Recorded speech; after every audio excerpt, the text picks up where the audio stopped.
Okay, good morning, everyone. So, our new topic for this day is all about human resource and production and conversion cycle. Okay, now as you are watching my screen right now, so in human resource, okay, our primary objective here is to know what are the roles and responsibilities of the human resource department as well as the payroll department and for the production and conversion cycle. Okay? So in human resource and payroll cycle, first we have to start with the user department.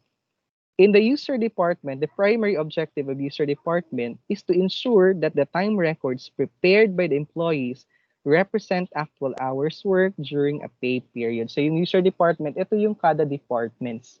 Okay, and each departments will have to trace or track their employees' time records. So sila yung nag-maintain ng mga DTRs natin. Okay? So under the user department, they will utilize or they monitor and approves daily time records. Yung mga overtime ng employees, sila ang taga-monitor. So after that, they will going to present it to the payroll department. But before that, okay, we have also the next department, which is the human resource. Human resource department is has the objective to ensure that the employees included in the payroll are rendering the services to the entity. So ano yung ginagawa ng human resource?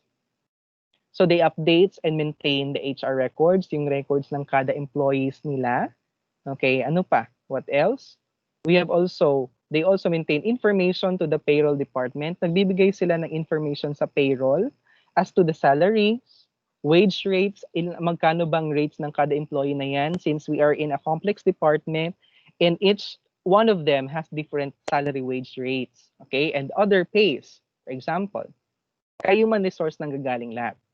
And they notify the payroll department of the terminated employees. Isa to sa pinaka-importanting internal control to notify the department. Sino-sino yung terminated employees. Kasi itong next department na to has a big job. Okay? Si payroll department. So si payroll department, andyan yung siya ang maggagawa ng payrolls for their employees. Okay? So ayan. After that, okay. So after the payroll department, ayan, isa sa goal ng human resource will be uh, to notify the terminated employees. Kasi baka masweldohan ni payroll department ang mga ano, wala na di ay, okay, layoff na, terminated na. So the human resource department needs to notify the payroll department. So now, under the payroll department or before we proceed sa payroll department, human resource muna tayo. Okay. So sa ano natin, sa daily time records, okay, na ipapasa ni user department kay payroll at saka ipapasa din ni user department kay human resource. Okay. Ayan. Some of you or some of the companies do not use daily time records na. Some of them uses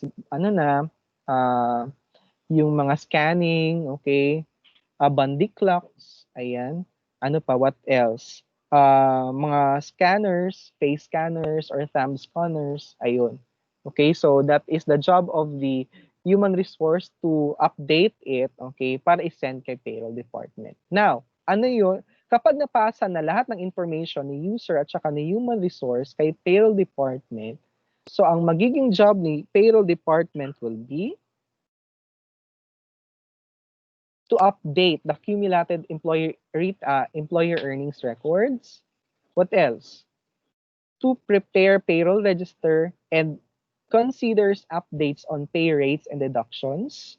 Okay, and the last one is identifies and submits to inventory any capitalizable payroll. Okay, sa payroll department kasi since lahat ng salary ng mga laborers natin, okay, so if we are going to to record salaries, usually it is an expense.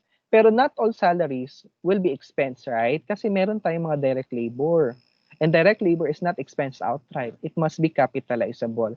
Therefore, kailangan natin ma-identify kung sino yung mga kabilang sa um, direct labor para makapitalize doon. Okay? Hindi siya ma-expense to general accounting.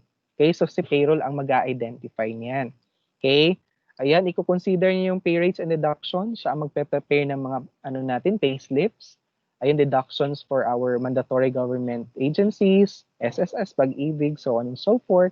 Yung mga advances natin, sila din yung tiga-update. Okay?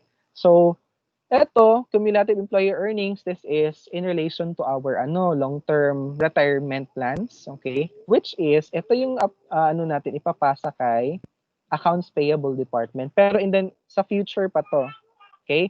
So itong payroll, ito yung pinaka-current. Upon preparing the payroll, isa-send natin yung information kay Treasury Department.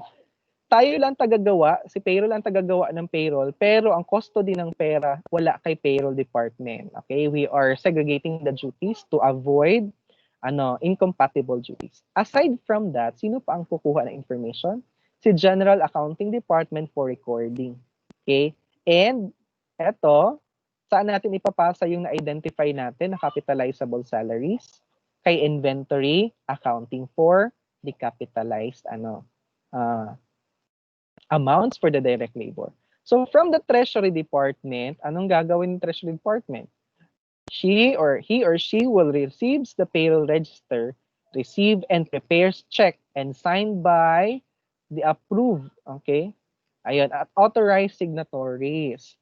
So siya ang gagawa ng cheque. Okay? Or minsan, meron naman kasi tayong mga debit cards, yung mga employees, hindi na cheque ang binibigay sa atin or pera physically, but each of the employees has their own debit cards. That is why, pwede na nila i-forward ito. Okay? Kagaya sa amin dito sa STI, okay, meron kaming debit cards wherein doon na papasok yung salaries namin. Okay, so trabaho yan ng Treasury Department. And from the Treasury Department, ibibigay yan sa mga employees. Now, under the general accounting, since naka-receive din tayo ng information, okay, from the payroll register, ang gagawin ni general accounting is they reviews daily summaries and document records and transaction. If tama ba yung information na na-receive natin from the other departments. And from the inventory accounting, okay, anong prepare natin? It will record inventoriable costs and forwards to general accounting. So as what you can see or observe, each of the department has their own responsibilities. And none of the functions, okay, yung nagsabay. Okay? So kung ano lang talaga yung scope nila, yun lang talaga yung magiging work nila. Okay? So walang nag-incompatible sa kanila. Okay? Walang nag-merge na duties. So that is one of the internal control na dapat i-maintain ng isang company to avoid management fraud or employee fraud.